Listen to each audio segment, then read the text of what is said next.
আমি আর আমার আম্মু এসএসসি পরীক্ষা দিচ্ছি। আমি আপনাদের কাছে দোয়া চাই। নাটোরের লালপুরে এবছর একসঙ্গে এসএসসি পরীক্ষায় অংশ নিয়েছেন মা ও ছেলে। জীবনের নানা প্রতিকূলতা পেরিয়ে 40 বছর বয়সে পরীক্ষার হলে বসেছেন ফুলঝুরি বেগম। তার পাশে পরীক্ষার্থী হিসেবে রয়েছেন ছেলে মনিরুল ইসলাম। এদের বাড়ি উপজেলার দুরদুরিয়া ইউনিয়নের নওপাড়া গ্রামে। তারা দুজনেই মোহরকয়া নতুনপাড়া মাধ্যমিক কারিগরি ভোকেশনাল ইনস্টিটিউটের শিক্ষার্থী। বর্তমানে তারা উপজেলার মধুবাড়ি দাখিল মাদ্রাসা কেন্দ্রে এসএসসি পরীক্ষায় অংশ নিয়েছেন। জানা যায় ফুলঝুরি বেগমের স্বামী নজরুল ইসলাম পেশায় একজন ভ্যান চালক, কখনো আবার দিনমজুরের কাজ করেন। সীমিত আয়ের সংসারে সংগ্রাম করেই সন্তানদের পড়াশোনা চালিয়ে যাচ্ছেন তিনি। বড় মেয়ে নার্সিং শেষ করে ঢাকার একটি বেসরকারি হাসপাতালে চাকরি করছেন। এ বিষয়ে ফুলঝুরি বেগম বলেন, ছোটবেলায় বিয়ে হয়ে যাওয়ায় আর পড়াশোনা করা হয়নি। ছোটবেলা থেকেই স্বপ্ন ছিল এসএসসি পরীক্ষা কেমন হয় সেটা দেখার। আজ এই বয়সে এসে ছেলে ও পরিবারের সহযোগিতায় সেই স্বপ্ন পূরণ হয়েছে।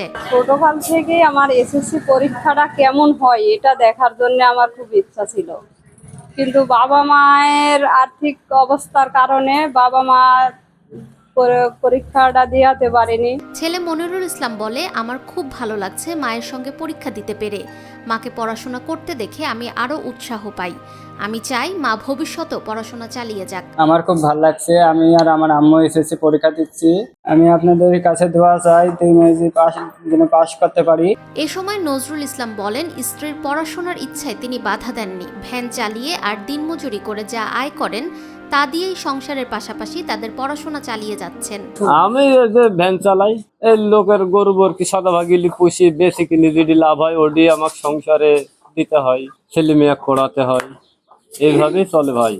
এ বিষয়ে লালপুর উপজেলা নির্বাহী কর্মকর্তা জুলহাস হোসেন সৌরভ বলেন, বয়স কখনোই শিক্ষার পথে বাধা হতে পারে না। ইচ্ছা শক্তি থাকলে যে কোনো বয়সেই শিক্ষা অর্জন সম্ভব।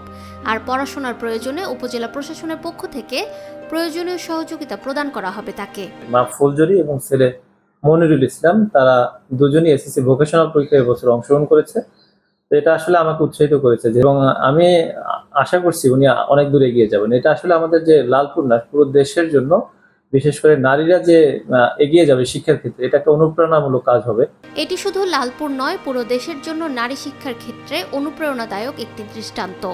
এই ঘটনা প্রমাণ করে ইচ্ছাশক্তি থাকলে বয়স কখনোই শিক্ষার পথে বাধা নয়। ফুলঝুরি বেগমের এই অদম্য আগ্রহ আজ হাজারো মানুষের কাছে অনুপ্রেরণাদায়ক। নিরপেক্ষ, সত্য প্রকাশে আপোষহীন।